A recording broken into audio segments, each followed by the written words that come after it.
Hey, and good afternoon, everyone. Ian Klein here at the WMBF First Alert Desk. You guys caught up on all the latest news and headlines coming into our newsroom here, and we begin with several fires going on throughout Horry County. We begin with one in the Loris area. This was video taken by Horry County Fire Rescue not too long ago. We were told that crews were dispatched to an outside fire. They have approximately 20 acres in size.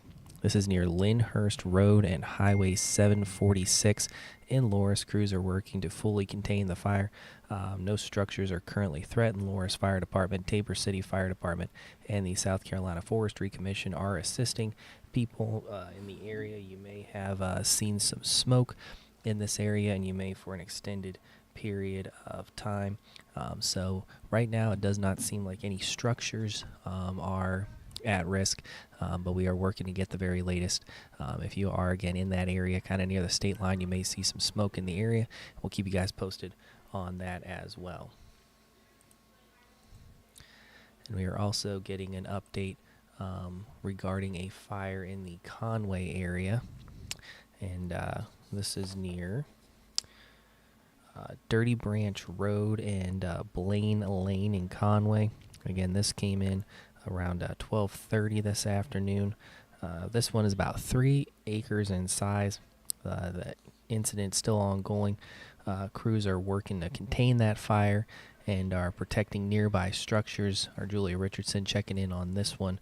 City of Conway Fire Department, Horry County Police, and South Carolina Forestry Commission also assisting people in that area, and have just letting people know you may see and smell smoke for the time being as they try to work on this ongoing blaze right now. This one in the Conway area. So again, we have 2 that we are working to learn more information on. One kind of near Loris, the other near Conway. We'll sure to update you with any new information as soon as it's made available.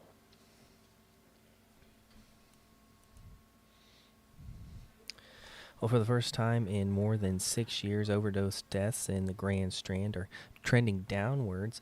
And while some leaders in the community say the numbers should be celebrated, they're also curious and cautious about celebrating. Ashley Bowles breaks down why this should be celebrated. Data is being met with some skepticism. Deadly overdoses will unfortunately never be at zero. And throughout the years, there have been trends. Most recently, the trend has been high. For the last several years, Horry County has had the most deadly overdoses in South Carolina, even though it's not the largest county in the state. Myrtle Beach's opioid program coordinator, Michelle Smith, says she can't say specifically what has led to the nearly 40% decrease in city limits. She believes her team of peer support specialists making post-overdose home visits has helped, as well as distributing Narcan from money with the South Carolina Opioid Recovery Fund. Janelle Martinez is on Smith's team. I think it makes a huge difference, especially when you show up and show them that you're there, that somebody cares and understand, because you've been there. You've been through, walked in their shoes, and this is how I did it, and now I'm living a different life. Yes, I do. Horry County's Chief Deputy Coroner also says the county is experiencing a decrease in deaths. All numbers for 2024 will not be official until outstanding toxicology reports are complete. From the Alert Desk, Ashley Bowles, WMBF News.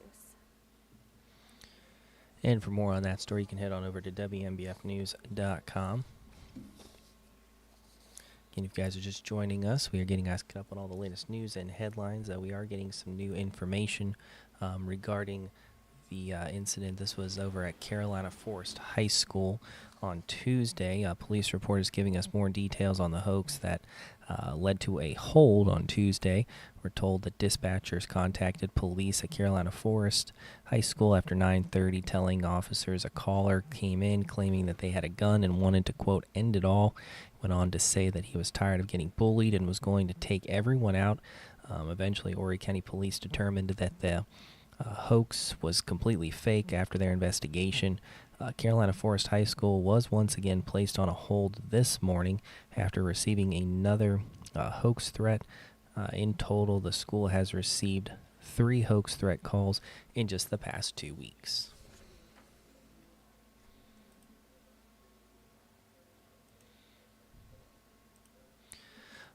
New details after a deadly crash that started with a chase. This was in the Loris area, leading to a recent arrest. Tina's in jail facing charges and connected to a chase that led to a deadly crash in Loris last year.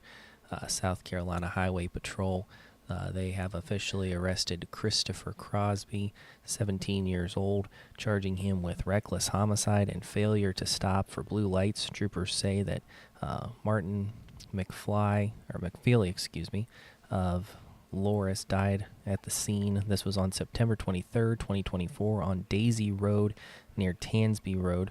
Crosby is accused of leading an officer with Horry County Police on a chase before a crash. Highway Patrol said Crosby drove off the road while trying to get away from the officer, eventually overturning that vehicle and hitting a tree. Jail records show he was booked at J. Reuben Long Detention Center and is under a $37,000 bond.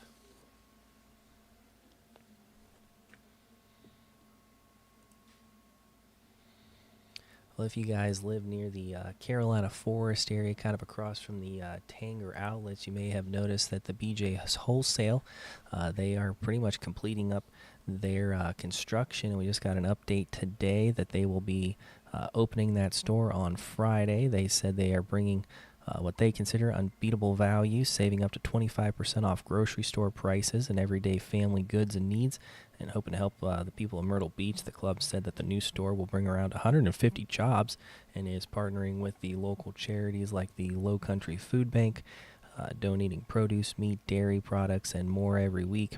For more information on memberships, you can head on over to WMBFnews.com.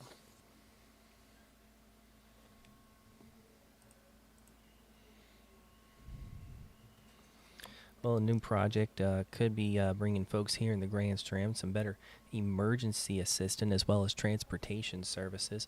All in one swoop. Construction could start as early as next year for one of the new Myrtle Beach fire stations and a new Coast RTA building. This will all be near Robert Grissom Parkway and Executive Avenue. Julia Richardson shares the details of the plans and laying out when you can expect to see these shovels hitting the dirt.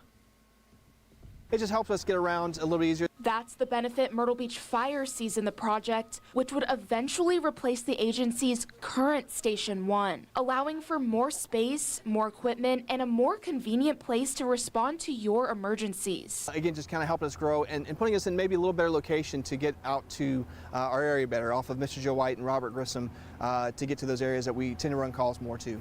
Coast RTA, on the other hand, currently has its maintenance and transfer facilities in different places, making operations more time-consuming and difficult. The Public Bus Services General Manager and CEO tells me centralizing operations is not only easier, but also cheaper. By moving our entire operation down to Myrtle Beach, we save about $250,000 to $300,000 in operating costs. That's probably a good another whole route at least that we could put into service using those dollars. And for both organizations, the new space is a way to keep up with the demand that comes with the area's growth. We've just outgrown the building that we currently have, so this new station's going to give us a chance to facilitate what we have and continue to grow as our department grows. The new facility will replace what is clearly an outdated facility, but then it also is located better. The bulk of our service is along the coast. And, of course, you can update yourself on all of these stories and more right now on the WMBF News app. You can also get updates on breaking news and more, all coming into our newsroom as it does. We take a live look over our tower cam right now here in the Myrtle Beach area. And we should be getting some rain here in this afternoon, a few isolated showers. Jamie Arnold has the latest on what we can expect after what's been a beautiful day so far. And let's jump into that First Alert Grand Strand 7-day forecast. Up into the 70s today with that stray shower that blows through this evening.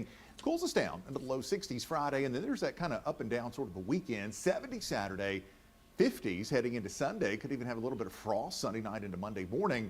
And then we warm right back up to near 70 next Wednesday with the risk of some storms around. And for an update on those, you can always download that First Alert weather app right there. Just scan that QR code. Great tool to have as we see those isolated showers coming through. And Jamie will have much more coming up on WMBF News first at 4. And again, if you guys are just joining us, we did have an update on those fires. One in the Loris area, one in the Conway area. So we'll start with, again, if you guys are just joining us again, This one was Horry County Fire Rescue around 2:30 was dispatched to an outside fire estimated about approximately 20 acres. Again, this is near Lyndhurst Road and Highway 746 in Loris. Crews are working to fully contain the fire. The good news right now, they said no structures are currently threatened by this fire. Loris Fire Department, Tabor City Fire Department, and South Carolina Forestry Commission, they are assisting, and they expect to see smoke in that area for the time being. But the good news is no structures in that area as they are working to get that under control. That one about 20 acres, and then a little further down towards Conway, we have another. This one they're told is about 3 acres. This is off of Dirty Branch Road and Blaine Lane in Conway. Again, estimated about 3 acres in size. An active incident. Crews are working to fully contain this fire and protect nearby structures. You can kind of see much more populated in this picture here that Horry County posted this afternoon. The city of Conway is working with the police department as well to keep people safe, and the South Carolina Forestry Commission also assisting. So we do have crews, I believe, heading out that way right now to get the very latest on that. So we will keep you guys updated as soon as we know more information. And again, just grab that WMBF app. We've already sent several push notifications regarding these fires out, and we will bring you the very latest as soon as we learn more. So hope everyone is able to stay safe out there, and we're also getting a few updates on some burn bans that are in place. Hopefully the rain, though, that we do see coming through will hopefully help those crews put those fires out. So just be safe out there. And again, you guys get the very latest from us right here on the WMBF First Alert Desk. You can always watch us on Facebook. You can get caught up on YouTube. All these videos that we put out there are saved to our YouTube channel. You can get caught up on any newscast updates, things like that. So hope you guys have a great rest of your afternoon. Eric and Rachel will be back here probably around 9 or 10 o'clock tonight to get you ready for your evening news. And again, WMBF First at 4 getting started in about a half an hour. So again, if you guys are in those communities near Loris and Conway impacted by those fires, be safe. Let us know what you guys are seeing. You guys can always send photos to us through our Submit a Photo tab. You can even just message us on Facebook as well. And plenty of ways to get content to us. Of course, we want you always to stay safe when you're doing that. And appreciate everyone out there for watching and joining us. And have a great rest of your day. We'll see you guys back here soon again.